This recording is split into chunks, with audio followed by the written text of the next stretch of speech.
This episode of Wrestling Winedown is sponsored by SeatGeek. SeatGeek is a ticket app that takes the confusion out of buying tickets. There are so many amazing wrestling shows coming up, and why not get the best bang for your buck? Wrestling Winedown listeners get $20 off their first ticket purchase on SeatGeek by using our code WWDCAST. Again, that's WWDCAST. Now, let's dive into the newest episode of Wrestling Winedown. Cheers! The views and opinions expressed here on Wrestling Winedown are those of the host and do not necessarily reflect the official policy or position of any other agency, organization, employer, or company. What's up, guys? It's Lo, and you are tuned in to Wrestling Winedown, a female-founded and hosted podcast dedicated to professional wrestling and our favorite adult beverage. I've said it once and I will say it again. I absolutely love seeing other women in professional wrestling absolutely killing it, and I am so honored to be joined by a wonderful woman who is absolutely doing such amazing work in this community. Haley Miller is a seasoned writer whose work has been seen on platforms including Fightful as well as bodyslam.net. Currently, Haley is a writer at comicbook.com where she covers all things WWE. Haley is spilling the wine on her love of professional wrestling that actually started by watching Total Divas and how she has remained so interested in the sport. Haley shares with us her love and passion of writing and how she was able to pivot from keeping up with the Kardashians to keeping up with professional wrestling. Along with the previously discussed topics as well as much more, it would not be an episode of Wrestling Winedown if we didn't incorporate a little bit of manifestation. Haley is manifesting who she would like to interview in her new position at comicbook.com, and guess what? She's already successfully manifested one of them. So grab your favorite glass of bubbly. We're going in for the 3 count.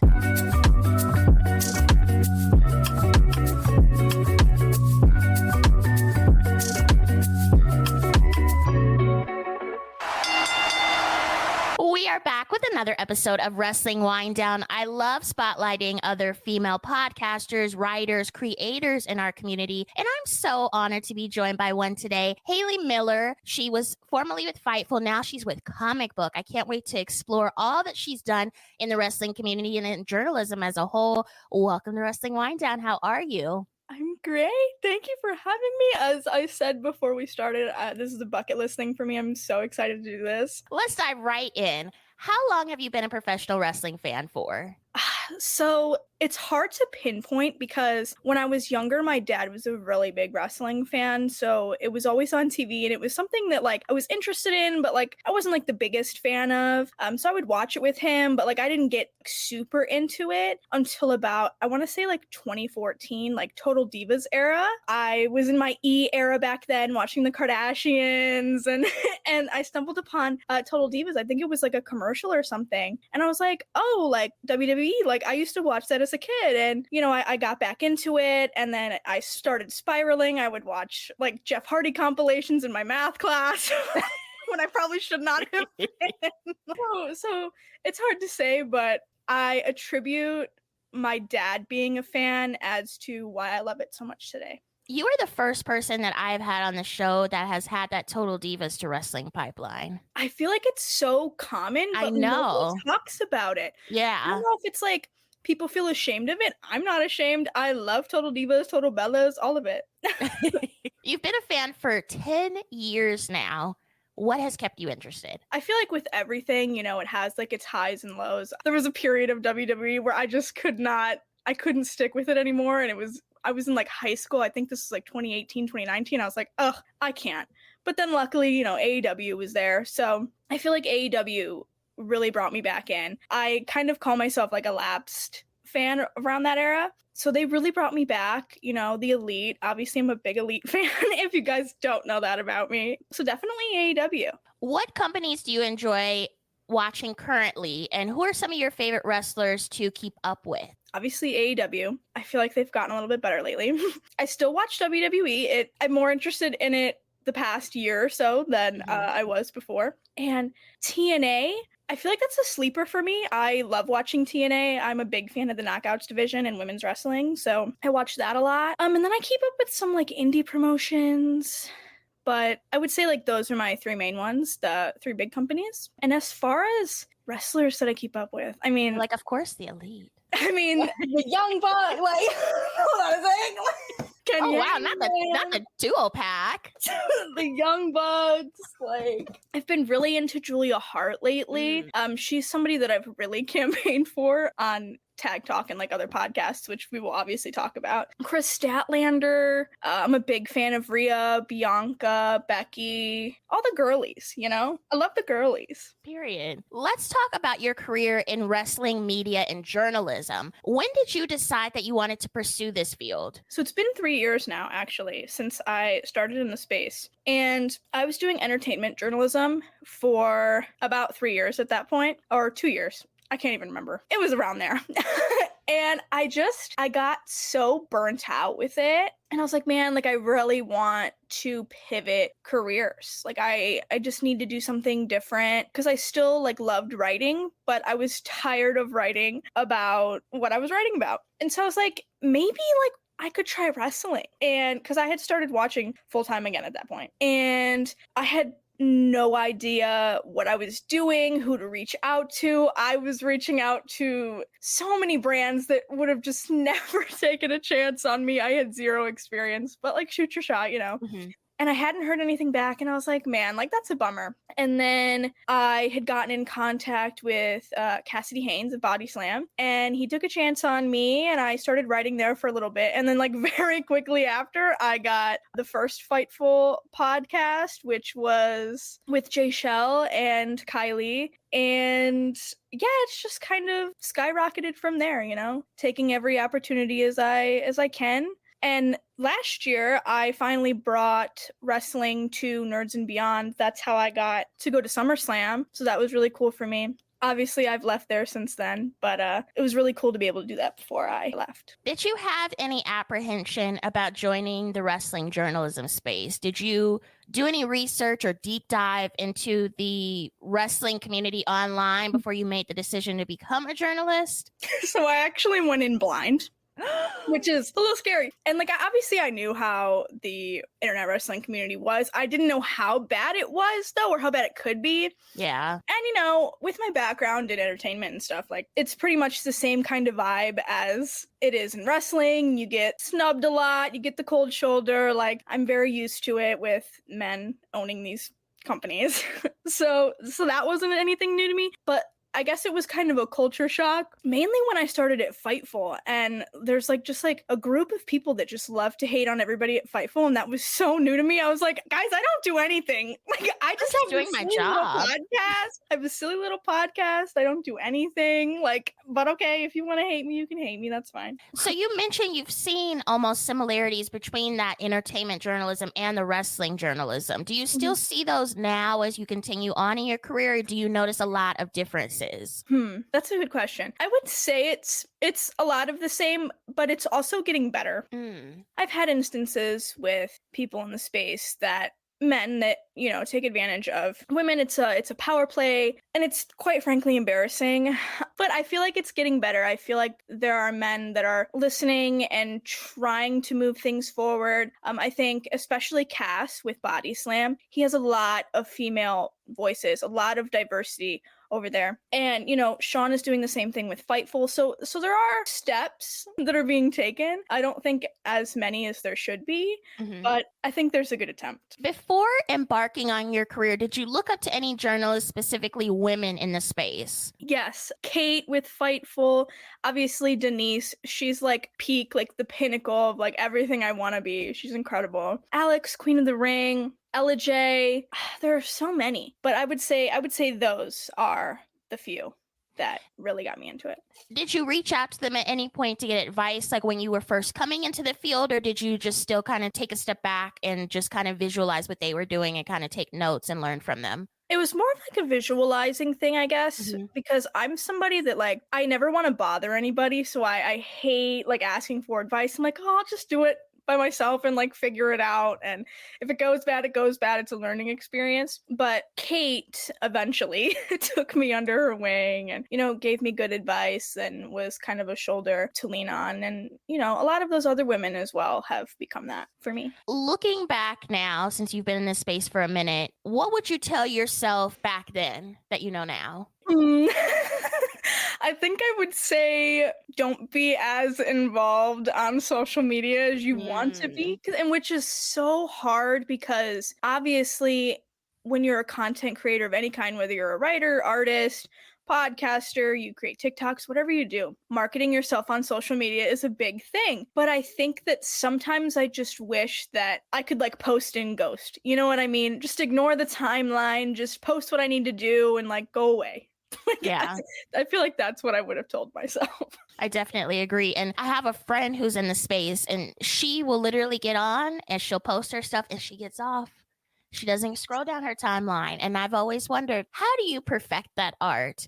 Because every time I go on, I think I'm just going to post something and leave, right? And I start scrolling, I see stuff, then I go down a rabbit hole and I'm like, what is going on here? And especially times when there's like news breaking or scandals, you're like in it. You're 10 toes down in it because you want to know exactly what's going on. And I think for us being a part of this space, it's important for us to know what's going on. But at the same time, I think we also need to give ourselves breaks once in a while because it does really get tiring on people. Oh, I definitely agree with the breaks. I'm somebody that is very mental health is very important to me. And so this year it's kind of a resolution, I guess, for me to kind of limit my screen time, get off Twitter, ignore the timeline, do my job, get off, clock out, and go read or do something else. Like find a different hobby that is not scrolling online.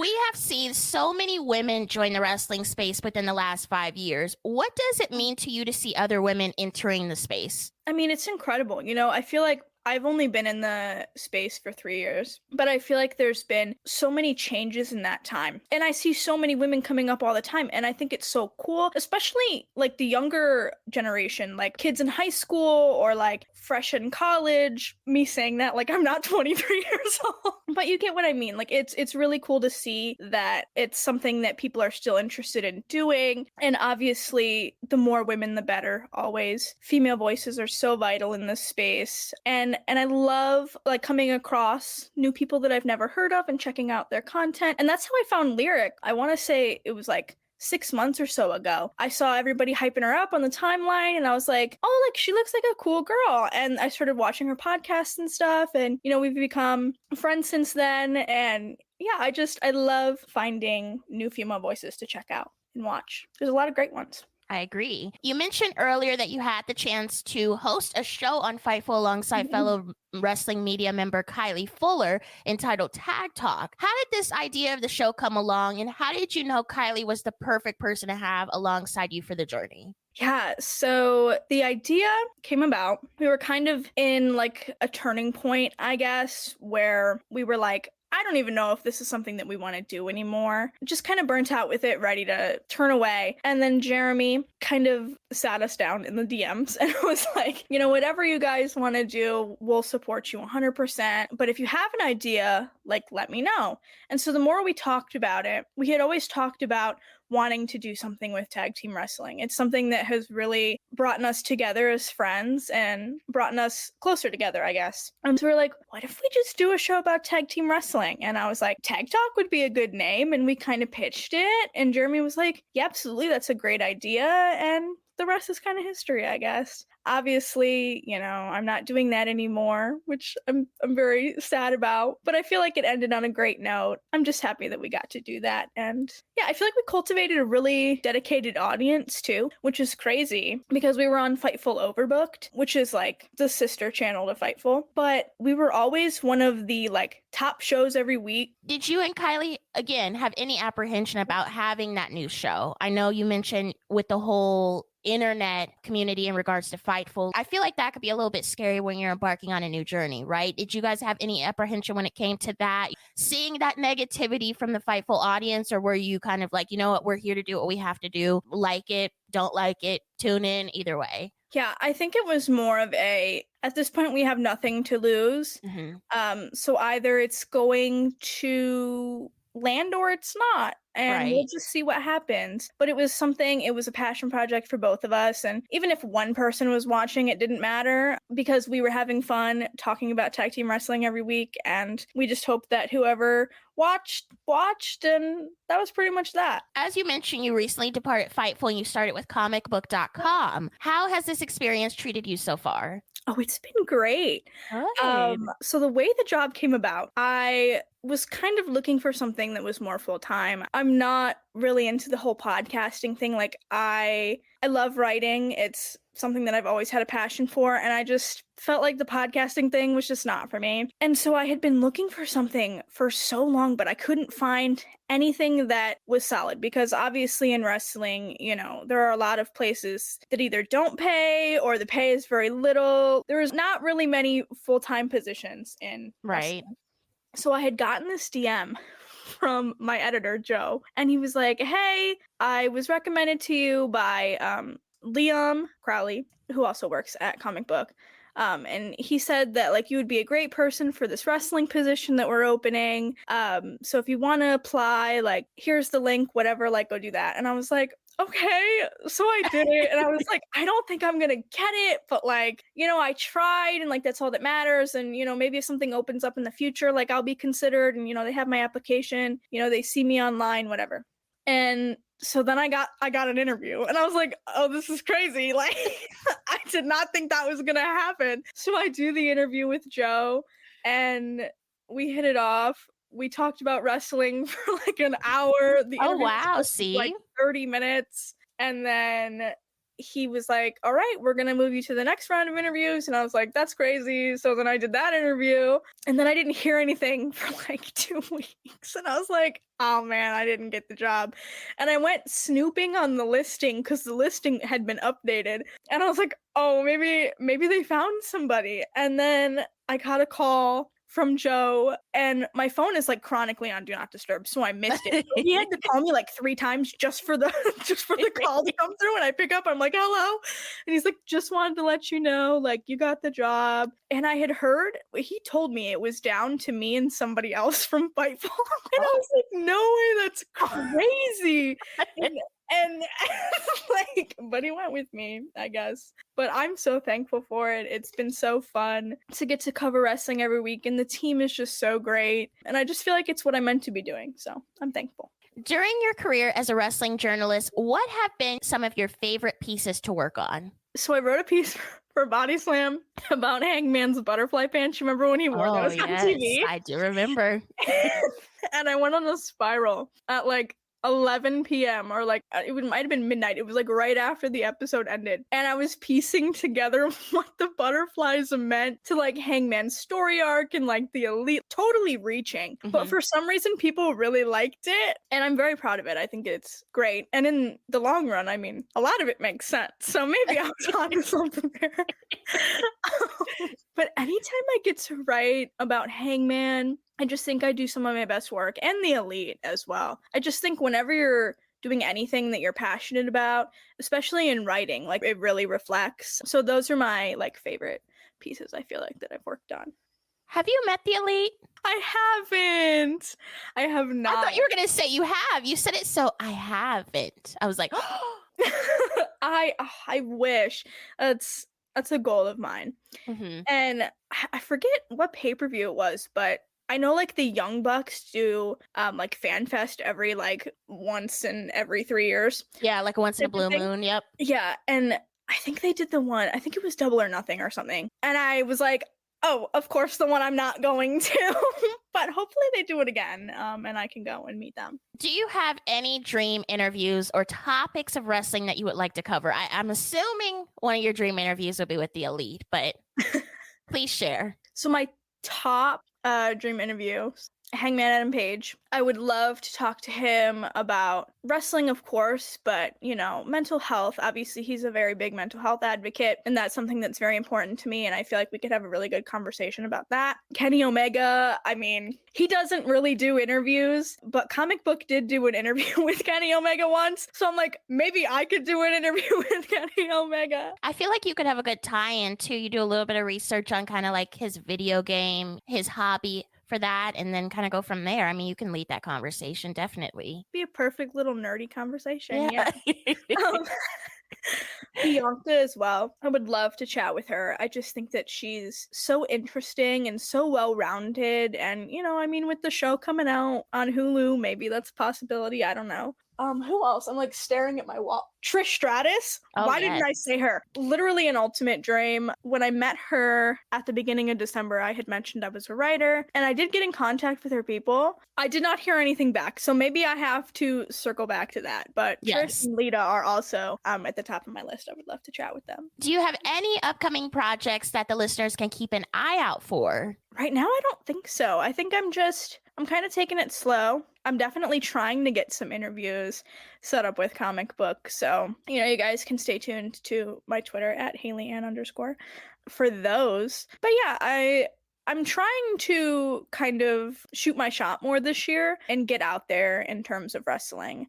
Like last year, I did a couple interviews. I interviewed Tasha Steeles and Anthony Bowens and a couple of other people, but I really want to stand 10 toes down. There you go. This year. Stand on business. Period.